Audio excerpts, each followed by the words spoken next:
Next thing is about past. Just things that have already happened to us. And this is very important. Look, let's understand this thing. So whatever painful thing has happened to you, okay? So let's ask ourselves, if Allah wanted, could He have prevented it?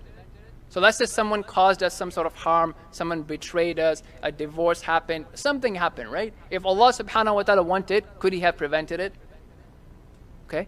Now, is not every action of Allah subhanahu wa ta'ala dependent on His wisdom, as we learned yesterday by Sheikh Ali, right? Everything that He does is based on His wisdom.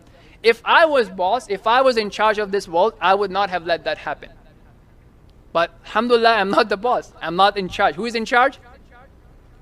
So what is my expectation from Allah subhanahu wa ta'ala? That what will come, what is going to come will be better. Allah will reward me in this world. Allah will give me something better in this world, and so on and so forth, right? How we have that hadith about the saying inna. Again, we have a verbal ritual for sad or depressing times as well, right? If you lose, what do you say? Inna lillahi wa inna ilayhi rajiun. Look, you're understanding your condition. I belong to Allah, and to Him I will return. So whatever has escaped me was from Allah. So He benefited me. He let me enjoy it for a few years or a few days or what have you. Now He has taken it back.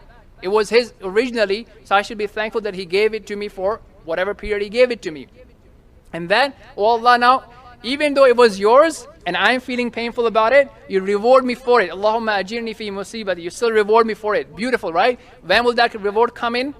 When we have this amazing vacation in paradise, inshallah. And then, moreover, replace this with something better. So I lost something, give me something better. So that sort of mindset, right? That is mindset where you don't have despair. You're looking forward to tomorrow, regardless of your old age, regardless of any sort of thing. Don't think that I'm too old for anything. Always think your tomorrow will be better than today.